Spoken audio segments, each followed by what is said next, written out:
Deus.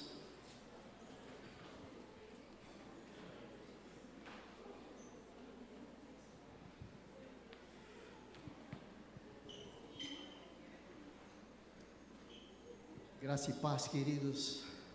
Amém? Que a paz de Deus seja muito forte, abundante no seu coração, seja mais forte do que os momentos de não paz. Certamente nós temos os momentos de não paz, não é? Os momentos de preocupação, os momentos de angústia, sem dúvida nenhuma, mas que a paz que vem de Deus seja mais proeminente, seja mais forte, e abafe tudo aquilo que vem para tumultuar os nossos momentos. Queridos, valorize esse tempo juntos, esse tempo como igreja juntos, é a igreja reunida, é o povo de Deus reunido. São as funções de uma igreja colocadas aqui juntas, os dons da igreja juntos aqui. Isso dá um volume muito grande de eficiência, de capacitação, para que a igreja de Jesus possa marcar presença nesse mundo. Então valorizem esse tempo, que não seja esse tempo apenas mais um encontro social de final de semana. Encontro social, existem outros grupos que têm essa função, mas a função da igreja reunida, ela não tem a função de encontro social, ela tem a função de corpo junto para adorar o cabeça, que é Cristo Jesus. Isso é que faz a diferença para uma igreja. É a igreja reunida que pode interceder, como intercedemos agora há pouco pelo povo venezuelano. É a igreja junto, é a igreja junto que se alimenta, que fica mais forte. E para ficarmos mais fortes, nós precisamos, sem dúvida nenhuma, fazer avaliações constantes. Deus exige de nós avaliações constantes, sempre. Toda a Escritura, ela é escrita no sentido de nos levar à avaliação do nosso relacionamento com Deus. Então que esse seja um momento desses, um momento importante, um momento de avaliação. Eu gostaria de pedir que você abrisse a sua Bíblia no livro de Malaquias. Nós começamos no domingo passado uma série de exposições nesse livro, e pretendemos tirar o máximo possível dele. É um livro que quase nós não exploramos, e quando exploramos, nós exploramos o texto mais que está ali em Malaquias 3:10, que fala de dízimos, mas a gente vai perceber, se é que você já não percebeu, o quanto esse livro de Malaquias fala em termos de estrutura espiritual, o quanto esse livro nos leva a pensar em como nós nos havemos, como nós nos comportamos, ou como nós trabalhamos a nossa vida num contexto espiritual, num contexto de frigidez espiritual desses nossos tempos, desses tempos pós-modernos. Então o tema maior é este: frigidez ou frieza espiritual dos tempos pós-modernos. E o livro de Malaquias, ele vem falando muito sobre isso, porque é exatamente isso que está sendo combatido ali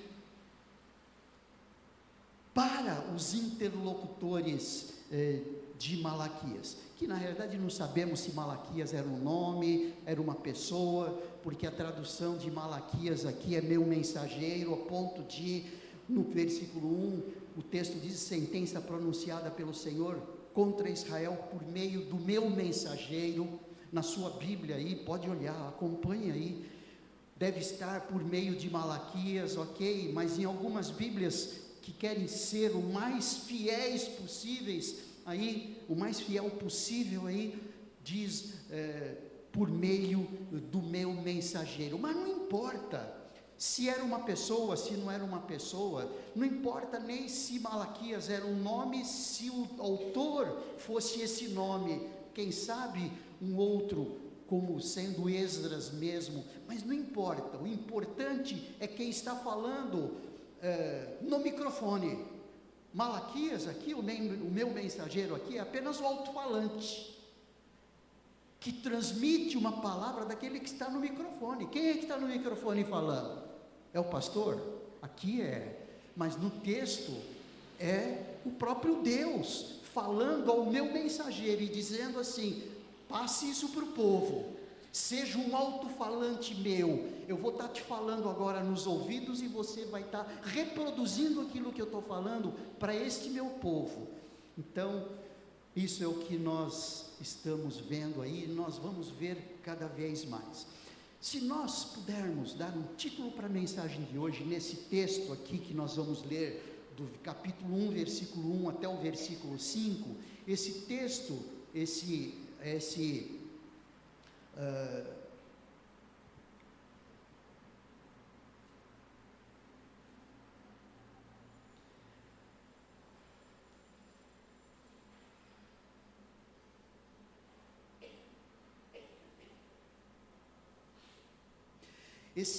título seria Amor de Deus não reconhecido. Amor de Deus não reconhecido. Vamos ver como esse título faz muito o texto que nós vamos ler. Vamos ler a partir do versículo 1 até o versículo 5, aí a gente vai continuar aqui. Amém? Abriram em Malaquias, o último livro do Antigo Testamento. O texto diz: sentença pronunciada pelo Senhor contra Israel, por meio do meu mensageiro, por meio de Malaquias. O Senhor diz: eu sempre os amei. Mas vocês perguntam: como é que nos amaste? E o Senhor responde: Esaú era irmão de Jacó, mas eu amei Jacó e desprezei Esaú. Fiz dos montes de Edom uma desolação e dei a sua herança aos chacais do deserto. Se Edom disser: fomos destruídos, mas vamos reconstruir, o que está em ruínas? Mas vamos reconstruir o que está em ruínas. O Senhor dos Exércitos responderá: eles podem até reconstruir, mas eu vou derrubar outra vez. E a terra deles será chamada de terra da maldade, e povo contra quem o Senhor está irado para sempre.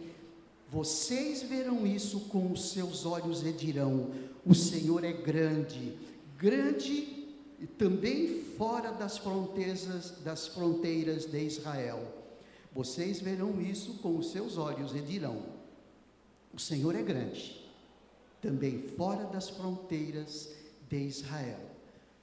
O que está acontecendo aqui nesse pequeno texto, mas denso, como os irmãos vão perceber, é que o povo de Deus não reconhecia esse amor de Deus. Ou era um amor não reconhecido, ou era um amor esquecido, ou era um amor não percebido, ou talvez um amor não conhecido. Não perceberam isso? Eles estavam reconhecendo esse amor, mas quem sabe eles já tinham esquecido esse amor, quem sabe eles não tinham percebido esse amor no eixo do tempo, e quem sabe até eles não tinham conhecido esse amor. Então, muito de nós hoje podemos não estar reconhecendo o amor de Deus, podemos ter esquecido o amor de Deus, podemos não estar percebendo o amor de Deus, ou não ter até conhecido o amor de Deus. Aí não tem como reconhecer mesmo, aí não tem como perceber mesmo, e não tem nem o que esquecer, porque ele nunca conheceu. Ah, como precisamos dessa revelação de Deus nesses tempos, até por conta do que temos visto esse ano. Este ano a nossa ênfase está em crescendo em fidelidade ao Senhor, e para crescer na fidelidade ao Senhor, nós precisamos avaliar o quanto nós já esquecemos, ou quanto nós não reconhecemos esse grande amor de Deus. Então deu para perceber que o tema aqui, primeiro, que foi a primeira demanda de Deus com o seu povo, ela tem 8 demandas. A primeira demanda foi essa: vocês não estão reconhecendo o meu amor por vocês, mas eu sempre os amei. Na longa introdução que nós fizemos no domingo passado, nós estávamos falando que vivemos hoje uma cultura extremamente fria, uma cultura espiritualmente fria, uma cultura bastante ligada, ou que valoriza bastante o eu pessoal, valoriza bastante os nossos desejos, valoriza bastante os nossos projetos, valoriza bastante a justiça que nós entendemos que se deve a nós e não é feita. Parece que nós vivemos um tempo de humanismo, ou seja, eu estou no centro, eu sou o centro de todas as coisas. Parece que isso é marca do nosso tempo. E nós mostramos no domingo passado que existem algumas características que mostram por que esse livro é importante para nós, justamente pelo tipo de vida que vivemos. Uma vida voltada ao hedonismo, onde o nosso objetivo é ter prazer o máximo de tempo possível, é viver o máximo de tempo possível o bem-estar. E isso significa deixarmos para segundo plano aquilo que Deus deseja para nós. Então falamos da dimensão espiritual, que fala na incredulidade das metanarrativas. Metanarrativas é uma das metanarrativas comentadas por Lyotard aqui, é a própria palavra de Deus, que menciona que Deus criou todas as coisas, que Deus criou o homem, que tudo é para Deus, é por Deus. Então ele chama isso de metanarrativa. Então, numa dimensão espiritual, a nossa cultura é uma cultura que rejeita isso e aceita muito mais a verdade colocada em si mesmo. Uma dimensão teológica de tudo isso, ou mantendo ainda a questão da dimensão espiritual, vê a espiritualidade como uma razão de consumo. Ou seja, muitas vezes eu vou na igreja, muitas vezes a religião é para que eu me sinta bem, é uma religião de consumo, é consumir uma boa música, consumir uma boa retórica, uma boa pregação. Eu vou ouvir fulano de tal porque ele tem uma palavra bonita, eu vou ouvir ciclano porque ele fala ao meu coração.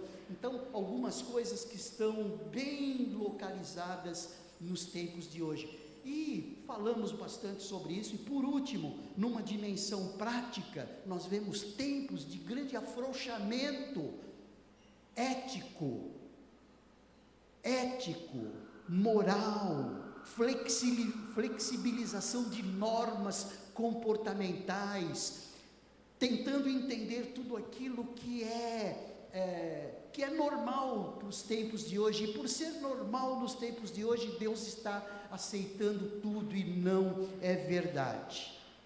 Enfim, os tempos que vivemos hoje é bastante adequado para nós olharmos o livro de Malaquias e fazermos um bom levantamento da nossa vida, fazermos uma boa reflexão da nossa vida. Uma palavra bastante forte, que o texto já começa a falar aqui, já começamos a falar domingo passado também, é sentença. Na minha versão é sentença, mas talvez na sua versão esteja aí como peso, esteja aí como advertência, dependendo da versão. Mas o significado dessa palavra é algo pesado para ser dito, não é algo para ser deglutido com facilidade, não é algo gostoso de se ouvir, não é nem gostoso de se ouvir e nem gostoso de se falar. Normalmente, quando nós aplicamos uma repreensão para os nossos filhos, aquilo para nós é um peso dar umas palmadas, é um peso aplicar uma punição, é um peso para nós, é um peso para ele também. Mas o que está por trás disso é o amor, e aqui essa palavra sentença tem essa conotação do quanto isso significa para o profeta estar falando isso, mas o quanto deve significar para o povo isso deve ser um peso também, deve ser um item de avaliação também, deve ser um item de balanço também, de balanço para a sua vida, deve ser um elemento onde a pessoa olha para dentro de si e diz: eu sou pecador, eu mereço tudo isso que o Senhor está aplicando, como o próprio povo de Deus, não é? Neemias, por exemplo, ele orou como se o pecado fosse dele, mas ele estava se incluindo em relação a todo o povo. Então essa primeira palavra é uma palavra muito forte, que já mostra para nós o que vai ser dito, ou o quanto está sendo dito, era um peso para o povo. Eu quero, queridos, sugerir que você considere assim também. Não considere mais uma reflexão histórica, não considere mais um conhecimento histórico que você vai ter dos anos 430, 433 antes de Cristo, como aquele povo era um povo duro, como aquele povo não entendia o amor de Deus, quando muitas vezes nós também não entendemos o amor de Deus, quando muitas vezes nós esquecemos o seu amor, quando muitas vezes nós não reconhecemos esse amor, quando muitas vezes nós não percebemos esse amor, e quando muitas vezes nós não tivemos intimidade com esse amor, esse relacionamento íntimo com Cristo, esse momento de salvação em Cristo Jesus. Então, que para nós esse seja um tempo bastante importante. Um dos meus professores, que hoje já não vive mais, pelo menos na carne, ele vive no espírito com Deus, eu tenho certeza disso, o pastor Exaltino Gomes Coelho Filho, ele disse assim: massa ou maçã, não é maçã com C cedilha, é a palavra no original que dá essa tradução de sentença, de fardo, de peso, colocada sobre os ombros do profeta, é algo severo.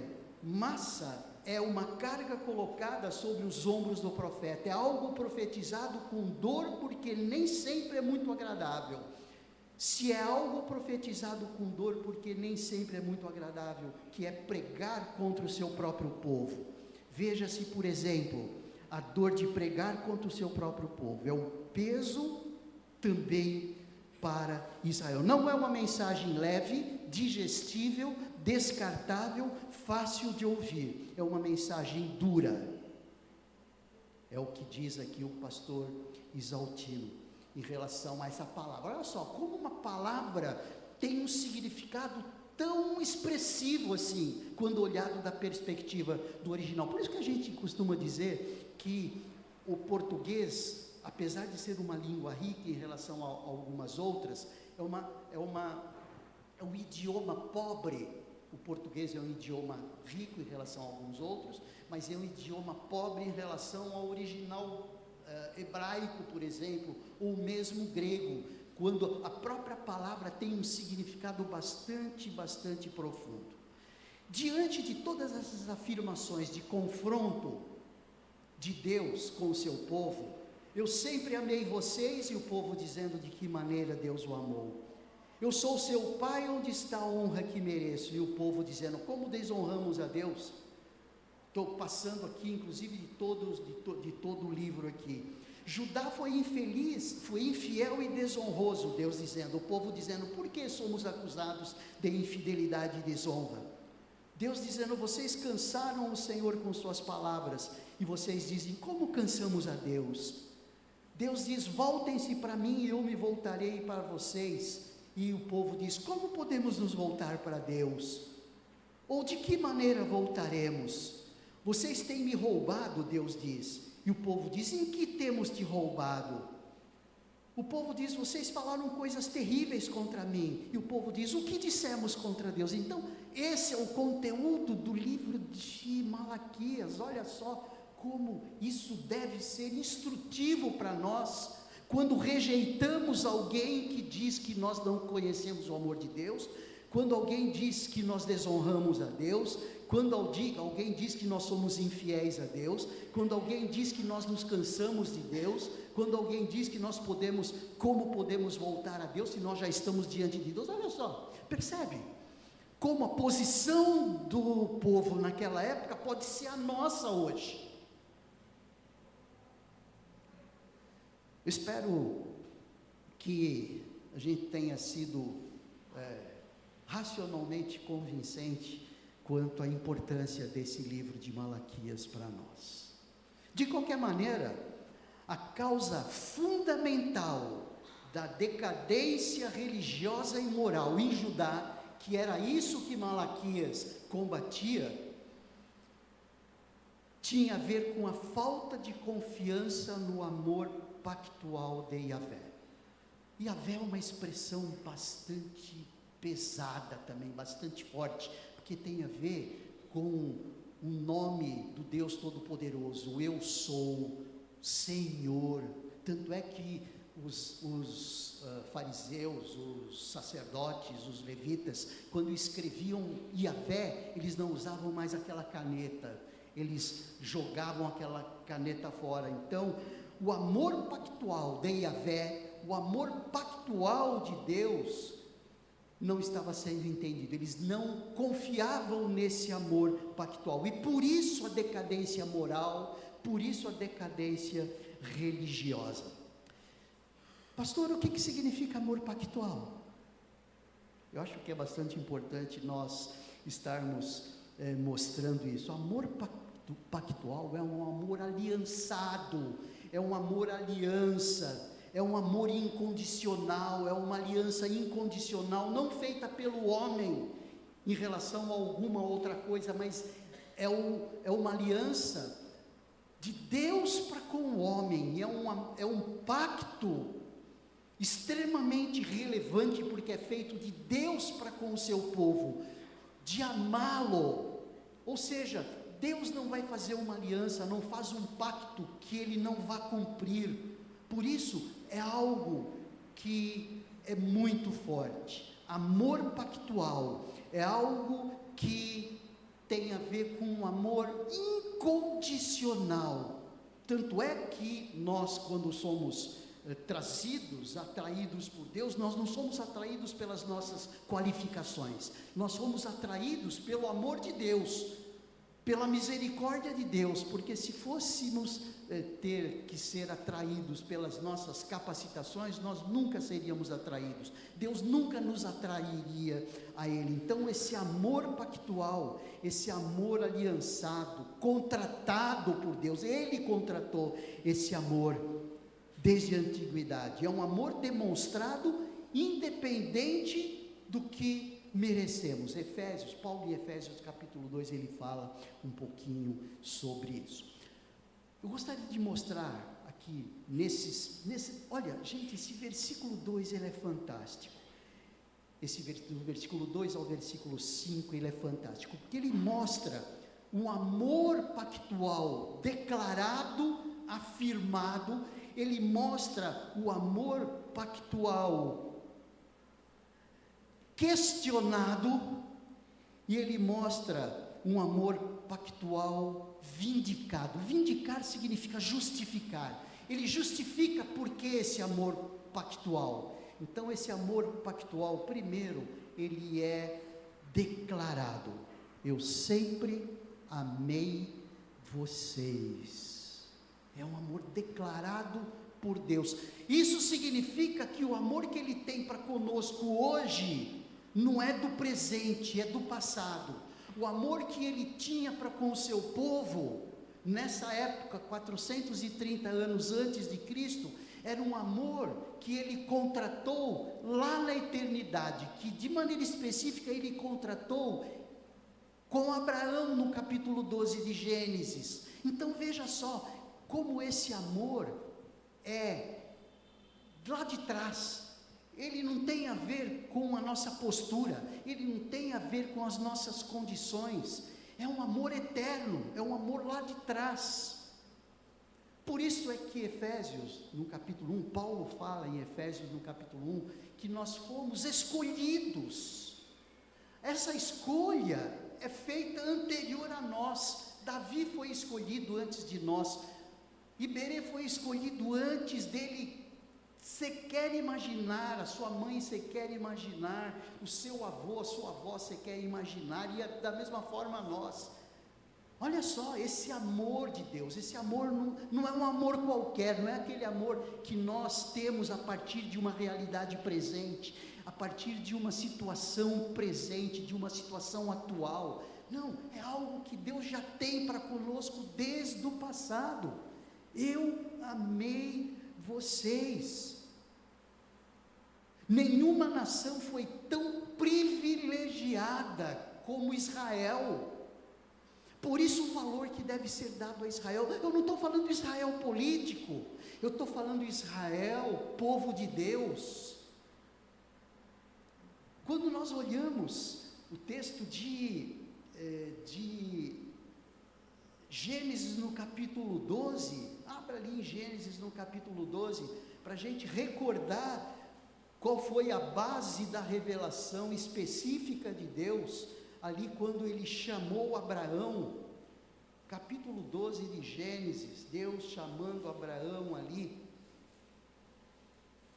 quando Ele diz, o Senhor disse a Abraão, sai da tua terra, da tua parentela, não tinha nada a ver, Israel não existia ainda, o povo de Deus não existia, começou a existir a partir daí.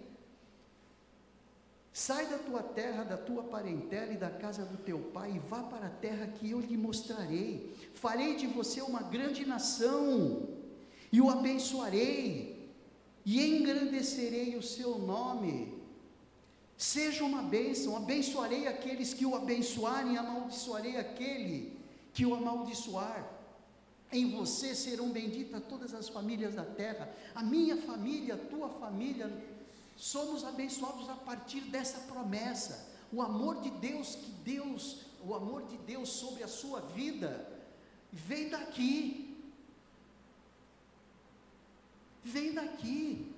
por isso, aquela palavra de Deus ali, eu amei você, eu sempre amei você, e Deus está dizendo isso para nós, eu sempre amei você.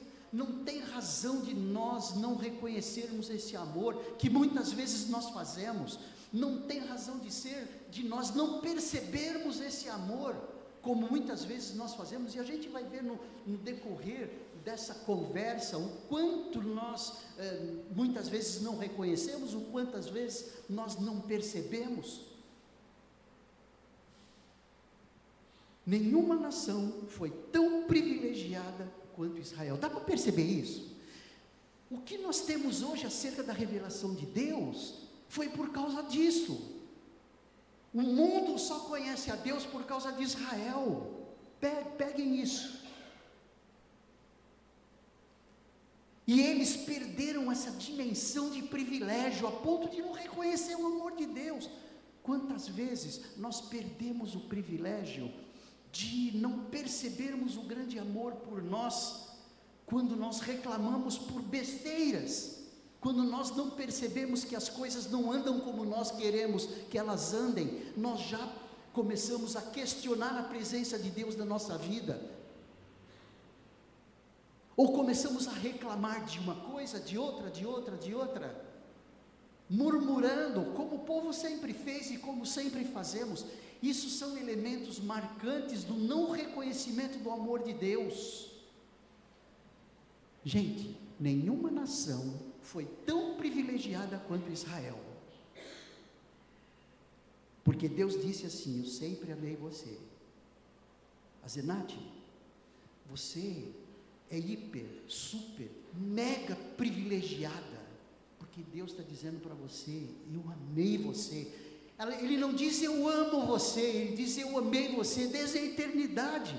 Um exemplo da Zenate, mas em relação a cada um de nós que conhecemos a Jesus, Deus nos amou, e isso deveria ser a tônica da nossa vida, quando levamos a nossa vida muitas vezes com irresponsabilidade diante de Deus, quando levamos a nossa vida com mau humor, quando levamos a nossa vida não reconhecendo o quanto Deus tem sido presente em nós, o quanto nós somos privilegiados, nós somos salvos, nós temos a eternidade já prometida, a eternidade prometida já é nossa.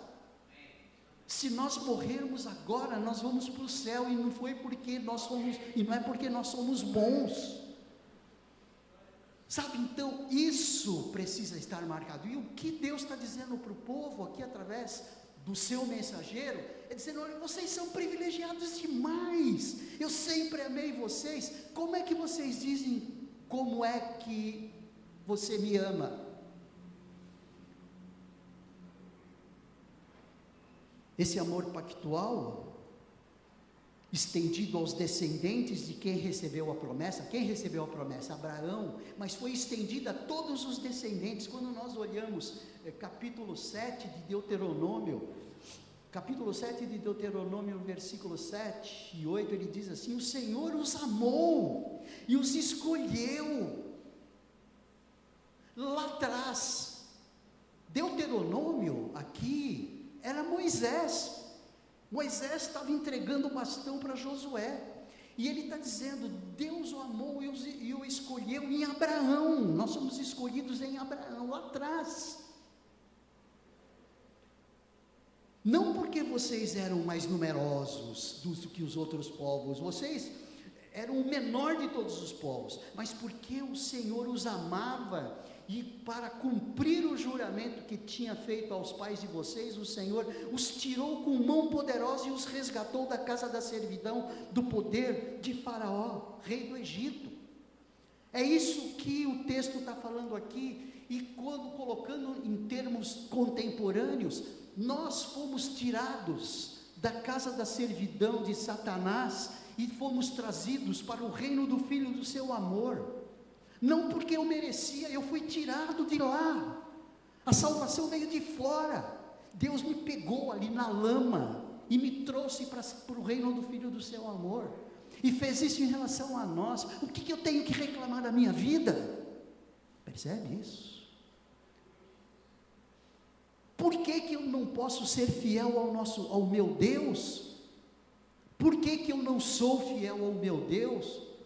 Por que eu não mostro fidelidade? Por que eu não reconheço o seu amor, esse amor tão grande? Porque quando eu não reconheço esse amor, eu estou desclassificando, ou seja, eu não reconheço aquilo que tem pouco valor. Você reconhece o teu pai e a tua mãe, não tem? Geralmente pai e mãe fazem o máximo para um filho, em condições normais. Você reconhece o teu pai e a tua mãe como preciosos demais, não reconhece? E você o valoriza por isso, você procura ser fiel por isso, você procura ser sincero por isso, você procura aplicar-se ao amor por conta disso, não é mesmo? Por que muitas vezes nós não fazemos isso em relação a Deus? Que é uma das perguntas que ele faz. Judá foi infiel e desonroso. Por que somos acusados de infidelidade e desonra? O povo não entendia, e muitas vezes nós não entendemos. Então, esse amor pactual declarado, ele é muito forte. Nós não podemos pegar essa informação somente como uma informação como outra qualquer, como uma informação assim: próximo segunda-feira, às 14 horas é o horário do jogo do Brasil. Como essa daqui: eu amei vocês. É diferente essa informação, é diferente essa declaração, e ela precisa ser diferente no nosso dia a dia. Ela não pode ser diferente só nos nossos ouvidos, ou na nossa razão, ela precisa ser diferente na maneira de nós agirmos, na maneira de nós cultuarmos a Deus, na maneira de nós mostrarmos fidelidade a Deus.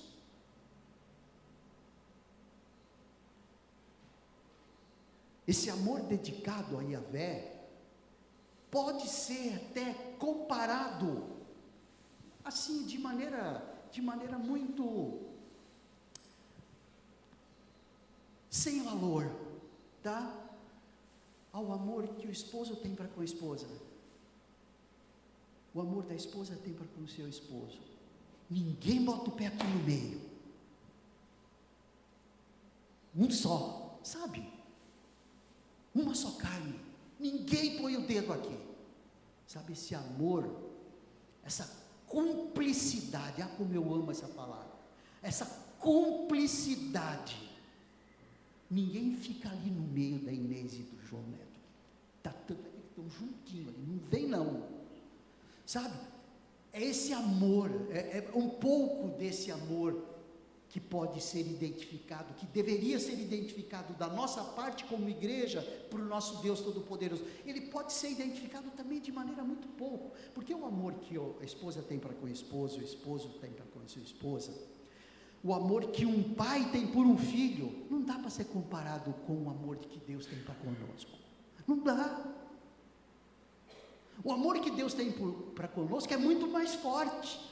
Então olha só, como quando ele fala ali, essa declaração, eu sempre os amei, ela é pesada, ela não pode ser uma simples frase, sem significado, ela precisa pesar na nossa consciência, ela precisa pesar no nosso coração. Nós não somos donos de nós mesmos, Deus é o nosso dono. Você percebe quando a gente olha o amor dessa perspectiva, a gente começa a sentir um pouco melhor o significado de ser servo.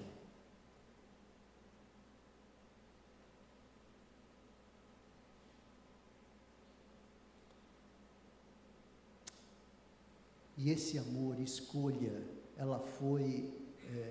ele foi mencionado ali por Jesus em João 15, 16, versículo 16, quando diz, não foram vocês que me escolheram, pelo contrário, eu escolhi, e os designei para que vão e deem frutos. Ou seja, Deus escolheu você, cara. Cristian, Deus escolheu você.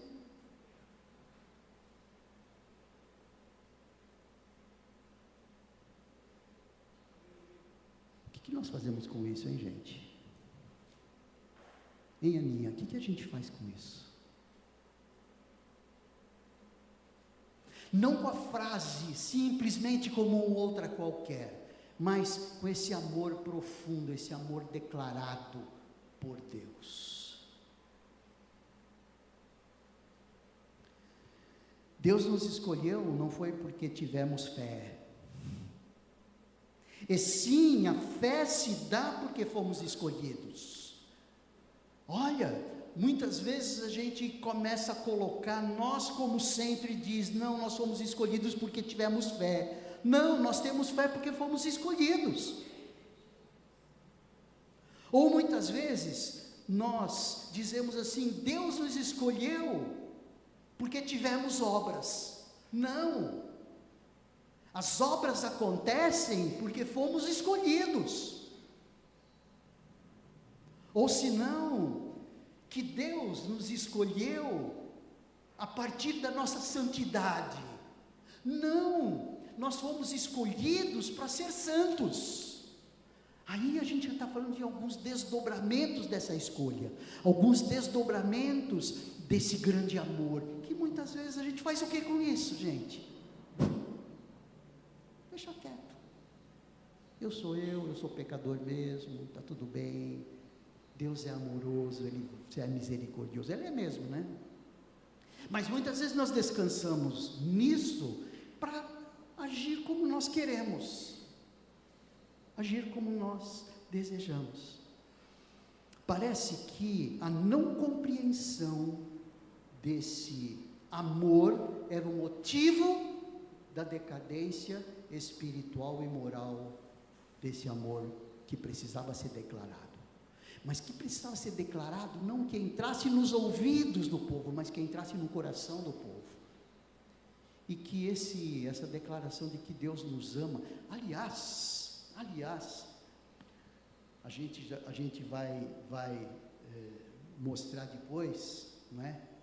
Mas deixa para depois. Eu ia falar agora, mas é só o terceiro ponto aqui, porque é uma das provas que Deus nos amou. Mas eu acho que os irmãos já deduziram, não é? Mas eu vou deixar em suspense essa parte aí. Mas olha só, esse amor declarado, esse amor afirmado. Gente, eu sempre os amei. 4 palavras. 4 palavras. Que profundo isso. Quão profundo e quão denso e condensa essa sentença. Agora, de qualquer maneira, esse amor que Deus quis mostrar aqui, que estava à volta aqui, porque tudo isso que nós, essas conclusões que tivemos, essa linha de raciocínio aqui, está exposta em toda a Escritura, tanto é que a gente consegue identificar facilmente isso. Foi questionado, então, esse amor pactual declarado, se transformou num amor pactual questionado, quando ele questiona, de que maneira Deus nos amou, como desonramos a Deus, por que somos acusados de infidelidade, como cansamos a Deus, como podemos nos voltar para Deus, de que maneira voltaremos, em que te roubamos, o que dissemos contra Deus. Esse amor pactual questionado, e isso é que levava à decadência moral e religiosa. Isso é que levava o povo a estar fora da vontade de Deus e recebendo as reprimendas de Deus. E o povo é o mesmo, a gente está falando aqui em 430 anos antes de Cristo. O povo, em 586, ele foi completamente destruído. Judá foi completamente destruído e levado cativo para a Babilônia, ficando lá 70 anos. Por causa disso, voltaram pela misericórdia de Deus, com o Império Persa, Dario, né? Império Persa, o imperador persa Dario, liberando o povo e dizendo para o povo: olha, vai para a tua terra, você leva dinheiro, você leva tudo o que você precisa para construir. Parece que isso tudo não resolveu, olha só. E por que resolveria no século 21?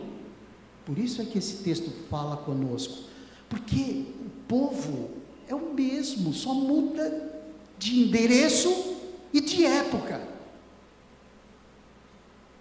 O mesmo povo murmurador da saída do Egito, 1300 anos antes de Cristo, foi o mesmo murmurador em 722 antes de Cristo, com a derrota de Israel, de Efraim, e o mesmo povo em 586 com a derrota de Judá, e o mesmo aqui em 430 anos antes de Cristo. E por que não 2026 depois de Cristo?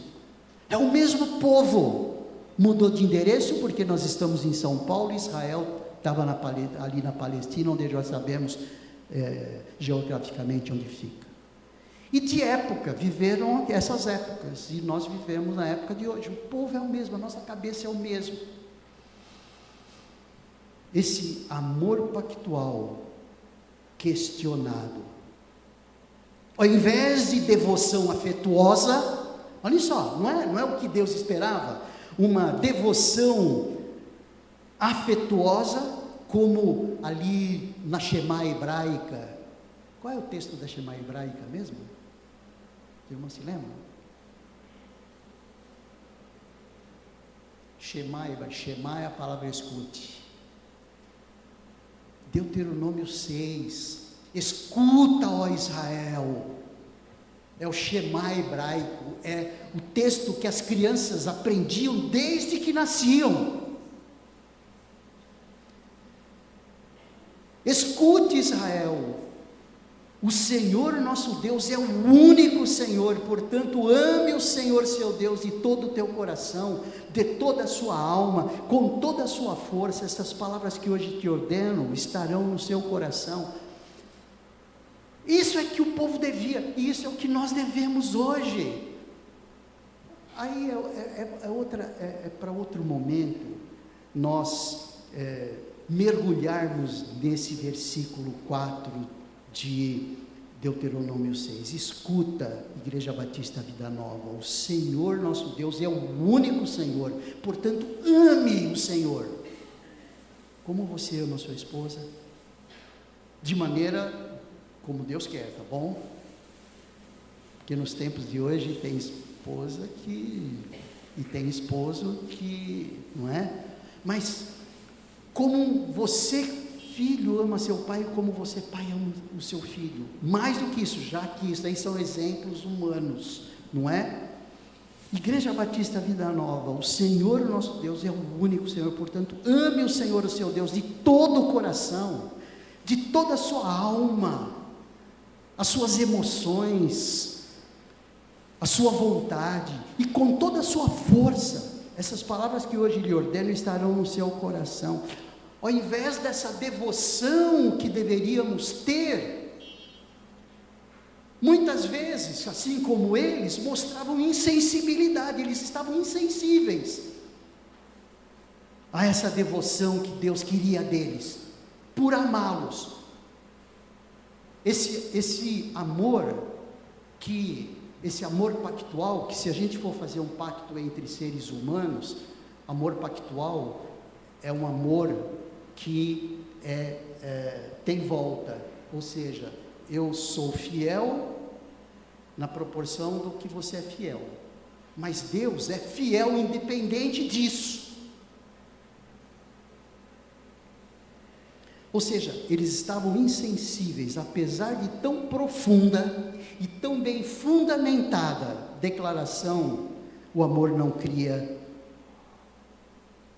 nele. Todo o Antigo Testamento, ele prova esse amor. Essa palavra que por alguns especialistas é usado. Todo o Antigo Testamento vindica, ou seja, reivindica isso, prova isso.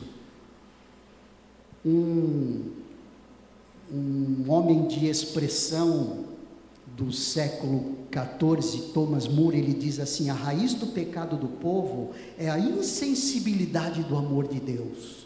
Ou seja,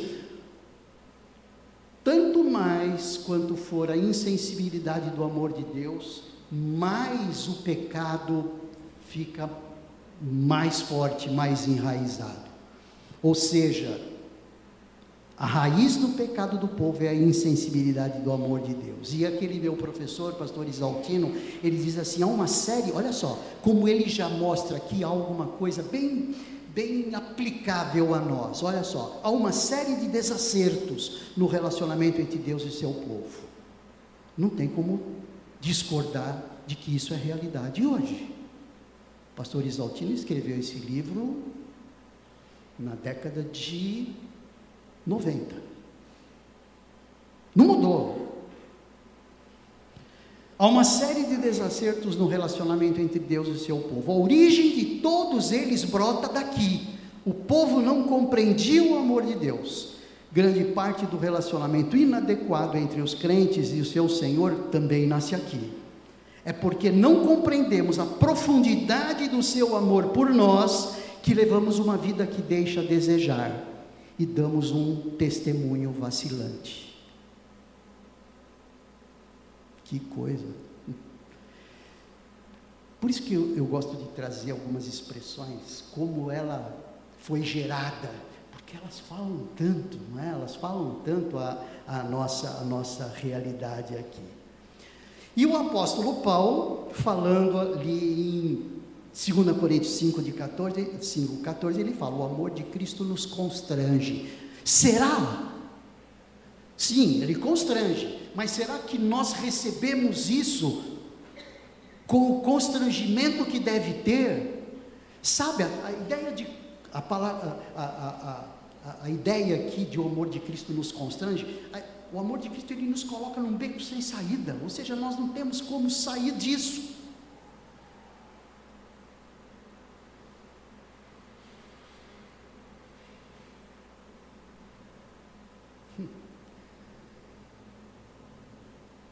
Se o amor de Cristo não nos constranger, não nos deixar sem ação para fazer o que precisa ser feito, então não somos escolhidos. Porque se somos escolhidos, esse amor de Cristo vai nos deixar realmente sem saída, no sentido de fazer o que precisa ser feito.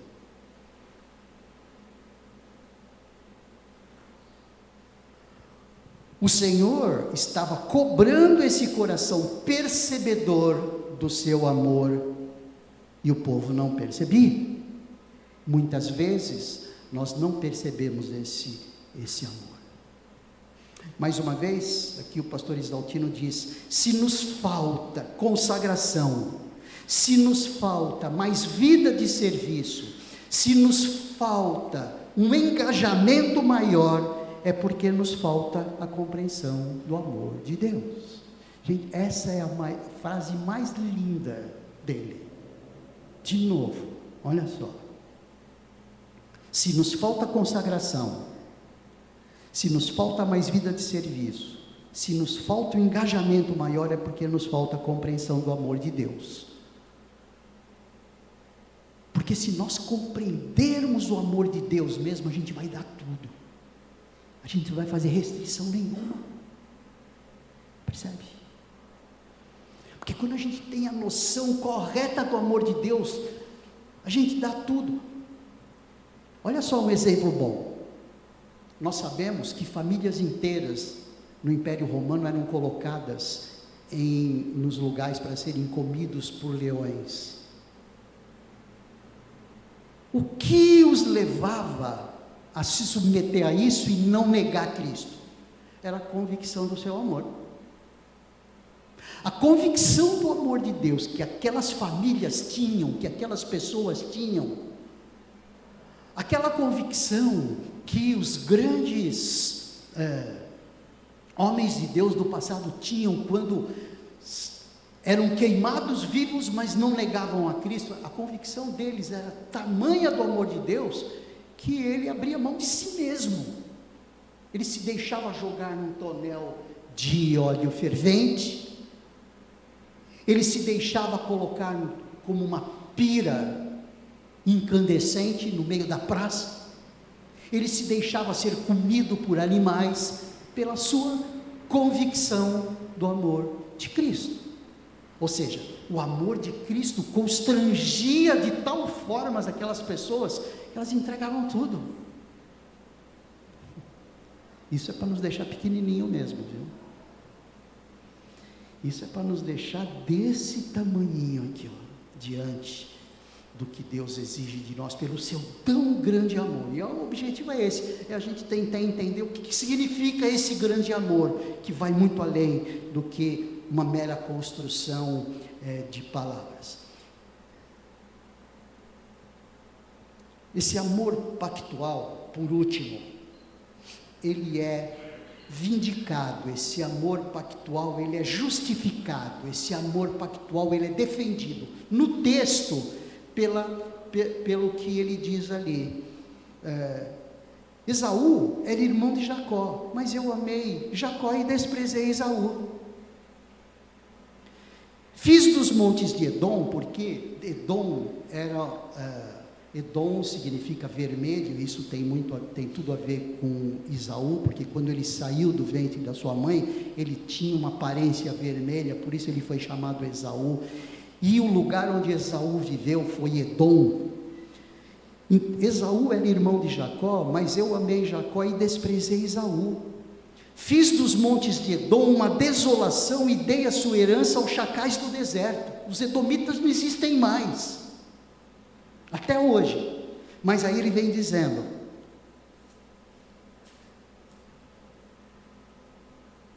vocês verão isso com seus olhos e dirão: o Senhor é grande. Ou seja, Israel está aqui para ver. Israel foi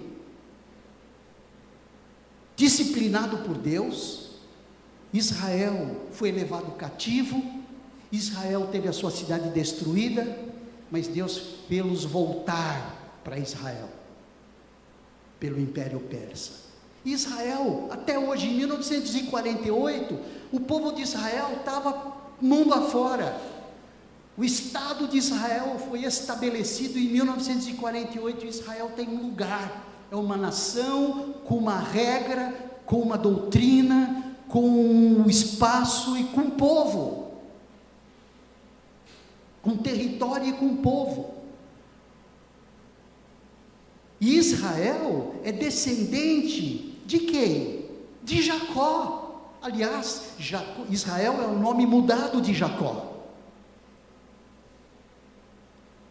Ou seja, o que ele está dizendo aqui? Olha, Esaú era irmão de Jacó, e ele deveria receber toda a herança do pai, porque ele tinha sido o primeiro, Jacó foi o segundo. No entanto, Jacó foi o primeiro, passou a ser o primeiro. Perceberam? Olha só, a história deles, que também fica difícil a gente voltar e dar detalhes de toda essa história. Era Esaú, por ser o primeiro que deveria receber a herança do pai, e não Jacó. Mas só que Esaú vendeu o seu direito de primogenitura, aliás, proposto pelo próprio Jacó. Por que Deus fez isso? Porque Deus é Deus. Capítulo 9 de Romanos, tem uma expressão interessante.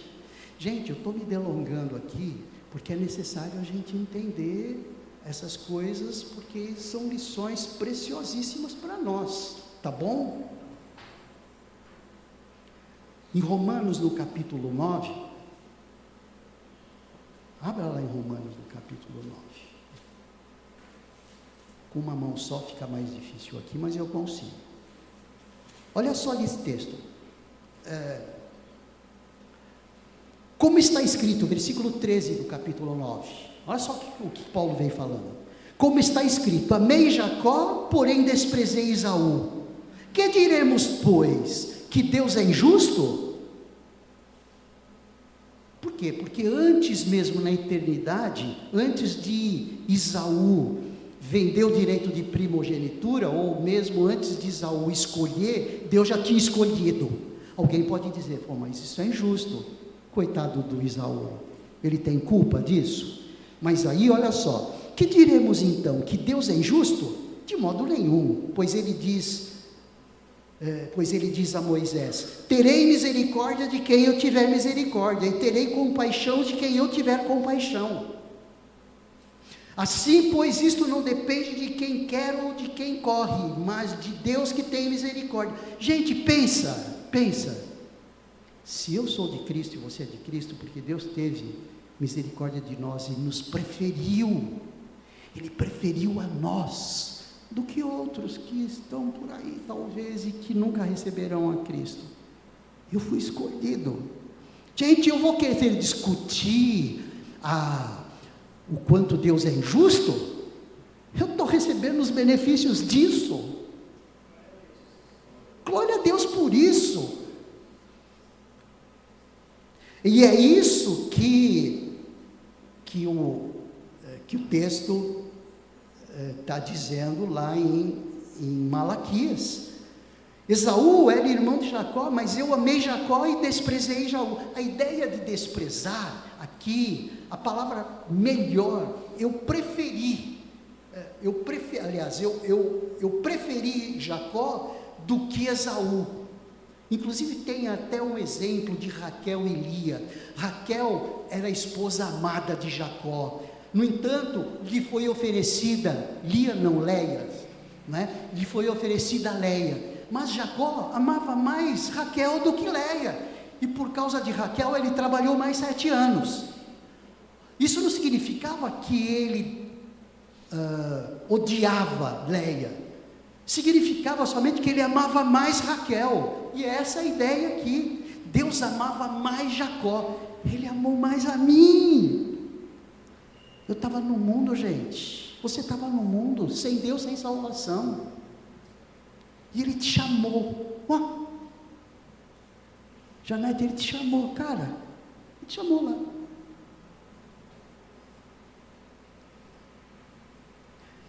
Essa é uma prova, isso é o que é chamado aqui de o amor pactual, é provado por essa escolha, por essa preferência. Ele preferiu a mim, preferiu a você, e é isso que ele vem dizendo aqui. Olha, ele diz, Edom pode dizer, eu vou reconstruir, eu vou dar a volta por cima. Tá bom, você vai reconstruir, mas eu vou destruir de novo. E ele não fez isso com relação a Israel, muito pelo contrário, ele trouxe Israel de volta. Ele puniu por amor, mas trouxe de volta. Edom, Esaú não, os edomitas não existem mais, e é isso que ele vem falando aqui até o final. Tanto é que a terra deles era chamada terra de maldade. A história conta que quando Israel foi destruído em 586, os edomitas passavam o pé quando os israelitas estavam fugindo, se alegrava porque os israelitas estavam sendo punidos por Nabucodonosor, e isso foi cobrado por Deus. Por isso que ele diz aqui, é chamada terra de maldade, povo contra quem o Senhor está irado para sempre. E vocês verão isso com os seus olhos e dirão, o Senhor é grande, também fora das fronteiras de Israel. Gente, o amor de Deus, declarado como foi, questionado como foi, e que não pode ser questionado nos dias de hoje, nem com palavras explícitas como explicitou o povo, nem com a vida vivida, porque nós podemos estar vivendo rejeitando, nós podemos estar rejeitando pela maneira como vivemos, nós podemos estar dando menos valor para as questões espirituais e mais para as coisas materiais, como prova desse esquecimento, dessa não percepção. Eu quero concluir dizendo aqui que o Senhor usa esse exemplo histórico para defender o quanto Ele tem amado os seus. E agora, precisamos entender como Ele se identificou conosco, quando em Paulo, em Romanos, no capítulo 5, ele fala assim, mas Deus prova, ou seja, Deus vindica o seu próprio amor para conosco, pelo fato de Cristo ter morrido por nós quando éramos pecadores. Veja, a vindicação aqui de Paulo era a partir da morte de Cristo na cruz. Aqui Jesus não tinha morrido na cruz, e ele precisou colocar a prova em cima de Esaú e Jacó, certo? Perceberam isso? Mas Paulo, ele pôde dar um elemento de prova mais contundente para mim e para você, dizendo que Deus prova o seu próprio amor para conosco pelo fato de Cristo ter morrido por nós quando ainda éramos pecadores. Logo, muito mais agora, sendo justificados pelo seu sangue, seremos por ele salvos da ira, porque a salvação em Cristo Jesus significa a retirada da ira de Deus sobre os nossos ombros e a colocação dessa ira nos ombros de Cristo na cruz. E essa é a prova de Deus. O que a gente está esperando mais? Alguma outra prova desse amor de Deus? Nada.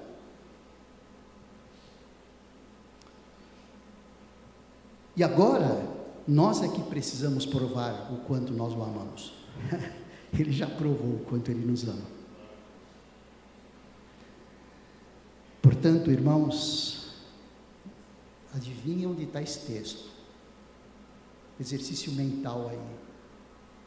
Para o final de mensagem, um exercício desse vai bem. Portanto, irmãos, pelas misericórdias de Deus, peço que ofereçam o seu corpo como sacrifício vivo, santo e agradável a Deus. Este é o culto racional de vocês. E não vivam conforme os padrões deste mundo, mas deixem que Deus os transforme pela renovação da mente, para que possam experimentar qual é a boa, agradável e perfeita vontade de Deus. Onde está esse texto?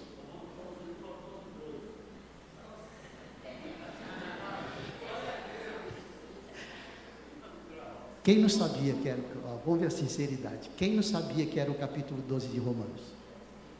Amém, vamos ser sinceros aí, né? Romanos capítulo 12, versículo 1 e 2. E esse agora?